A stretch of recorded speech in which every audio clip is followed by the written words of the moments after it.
Hello everyone, मेरा नाम तुषार भारद्वाज और ये आपका अपना फेवरेट चैनल साइंस वर्ल्ड।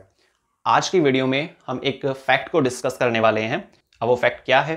जैसे कि आपने नोटिस किया होगा, आप हाईवे पर ड्राइव कर रहे हैं, किसी एक्सप्रेसवे का यूज़ कर रहे हैं, आप लॉन्ग रूट पर जा रहे थे, तो आपने ड्राइविंग करने के दौरान फोकस किया कि भाई सामने की तरफ थोड़ा डिस्टेंस पर ऐसा लग रहा है रोड पर पानी पड़ा हुआ है, ठीक है। और कई बार तो क्या होता है ना, जैसे अच्छी खासी स्पीड पर होते हैं तो हम स्पीड को स्लो डाउन भी कर लेते हैं, ठीक। अगर व्यक्ति को एक्सपीरियंस नहीं होता तो उसको स्लो डाउन कर लेता है कि अरे यार कभी स्लिप ना हो जाए, है ना, बाइक है, व्हीकल्स या जो भी एक्स वगैरह यूज कर रहे हैं, तो स्लिप ना हो जाए, एक्सीडेंट वगैरह की सिचुएशन ना बन जाए।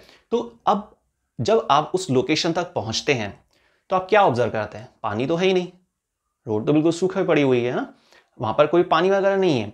फिर आप आगे चलते हैं, फिर से आपको ये सेम चीज रिपीट होती रहती है। लेकिन ऐसा क्यों हो रहा है? ये क्या चीज है? इसका कारण क्या है? ये हमारी वीडियो का आज का टारगेट है। तो इस टॉपिक का नाम है, इस इल्यूशन का जो नाम है वो है मिराज। मिराज एक ऑप्टिकल इल्यूशन होता है जो हॉट रीजन में जनरेट होता है। मिराज के ही पैरेलल एक और टॉपिक भी है, वो है लूमिंग। दोनों में डिफरेंस सिर्फ इतना है, वो कोल्डर रीजन में जनरेट होता है और ये हॉट रीजन में जनरेट होता है। अब चलिए इसके पीछे की साइंस समझते हैं कि साइंस क्या है इसके पीछे। देखिए होता क्या है कि सन से जो सोलर रेडिएशन आते हैं, ये सोलर रेडिएशन उस एरिया को गर्म कर देते हैं, रोड को काफी गर्म कर देते हैं। और उस रोड के ऊपर जो एरिया होगा, उस एरिया में जो एयर मॉलिक्यूल्स होंगे वो हीटअप हो जाते हैं, काफी गर्म हवा वहां पर मेंटेन हो जाती है। ये हॉट एयर जो है, इस हॉट एयर में टेम्परेचर ज्यादा की वजह से क्या होता है, डेंसिटी डाउन पड़ जाती है। डेंसिटी कम होने का मतलब क्या है? मॉलिक्यूलर डिस्टेंस ज्यादा होना, ठीक। सर्टेन हाइट तक ही ये सब चीज देखी जाती है। उसके जस्ट ऊपर जो हवा होती है वो ठंडी होती है, नॉर्मल एयर होती है। तो रोड से जस्ट ऊपर हॉट एयर और उससे जस्ट ऊपर कोल्डर एयर। तो ये अलग अलग मीडियम्स बन गए हैं। अब साइंस का एक टॉपिक है रिफ्रैक्शन। रिफ्रैक्शन का मतलब क्या है? लाइट रेज जब एक से ज्यादा मीडियम से पास आउट होती है तो स्ट्रेट नहीं चल पाती है, वो बैंड हो जाती है, नॉर्मल से दूर जाती है।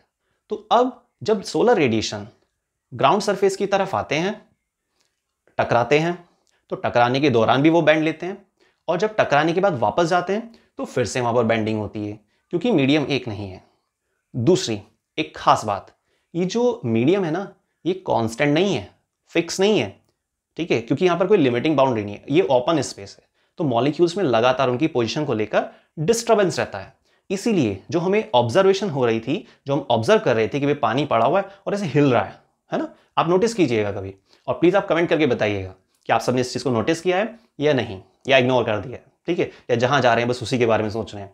तो मेन चीज ये कि भाई यहां पर रीजन क्या है कि जो लाइट रेज आती हैं वो बैंड होती हैं, लगातार बैंड होती हैं, जिसकी वजह से क्या होता है, एक तरह का इल्यूशन जनरेट होता है, एक शेकी अपीयरेंस होती है ना, एक ब्लरी अपीयरेंस होती है। और वो किस वजह से?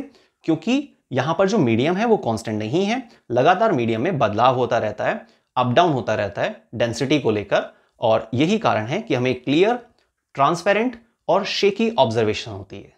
और क्लियर ट्रांसपेरेंट को हम क्या लेते हैं कि एज अ वाटरी फील होता है, ठीक है, लेकिन एक्चुअल में वहां पर वाटर नहीं है। तो आज के वीडियो में बस इतना ही, मिलते हैं नेक्स्ट वीडियो में एक नए टॉपिक के साथ। तब तक के लिए धन्यवाद।